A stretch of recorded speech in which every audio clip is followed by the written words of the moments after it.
So what has it been like, in reflection of your time at the Gandhi Institute working? Where to start? It's been honestly one of the most unexpected, greatest gifts of my life. Truly an honor to work here for so many reasons. One, just the culture of the Institute and the work culture.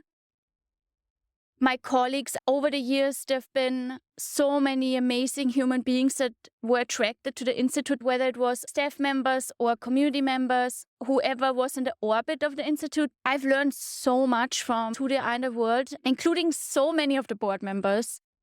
They were like mentors and sisters and thought partners. I spent a lot of time working on my own, feeling on my own, and working here has been such a community aspect of it. I was hired and no one asked me about what I studied. I was volunteering. I didn't have a CV. I guess that's the radical nature of the former director, Kit. But I was never asked, so what are your credentials? It was like, you are human. You have an amazing story. You have something to give. You have so many gifts, so many skills.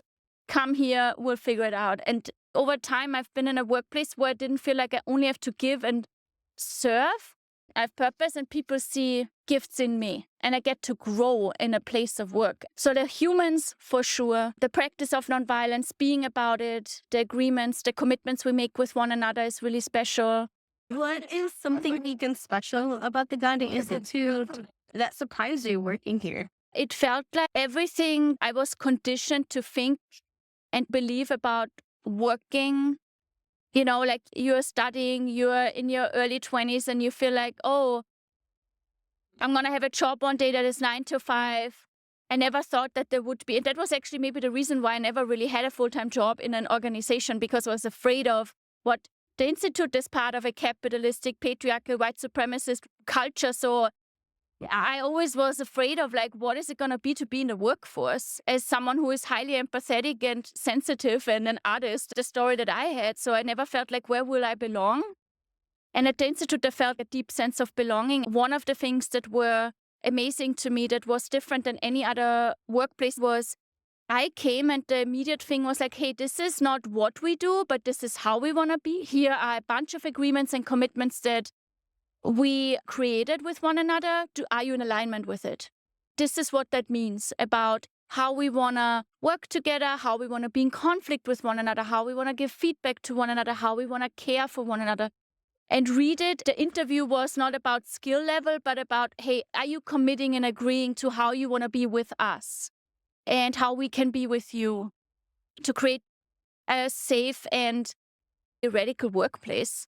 So that's one thing about the agreements we have with one another. There's for sure a sense of rank, but there's no abuse of power and hierarchy. We make most of the decisions, not all of them, but most of them as a collective, including what is it in our community that feels sore and tender right now, and how do we want to respond? What is happening in a world that feels tender that we want to respond to? And our rituals of how we check in with one another. We have standing meetings where we just ask how we are doing and what's going on. So how we show up can't be misinterpreted, for example. The interconnectedness, the interpersonal dynamics, not only what we do, but how we do it, that was very different from what I've experienced before. Yeah. So what would be some advice that you could give to maybe some of our older community members or folks that are also transitioning, maybe into retirement or empty nesters, and want to start getting involved and give back? What advice would you give them to folks that have found more free time on their hand and want to give? Yeah. Wow, that's such a beautiful question. I'm figuring it out myself. I think what has helped me is to change is hard. And change is beautiful. It was a really hard decision to leave. But for years, I didn't know what my next step would be. Having found clarity was such a relief. Now I know what I'm heading towards. Now I find purpose in my next step. So I'm grounding myself in what I'm heading towards. And I make a point to really notice and be present with what I'm mourning and grieving. It's both at the same time.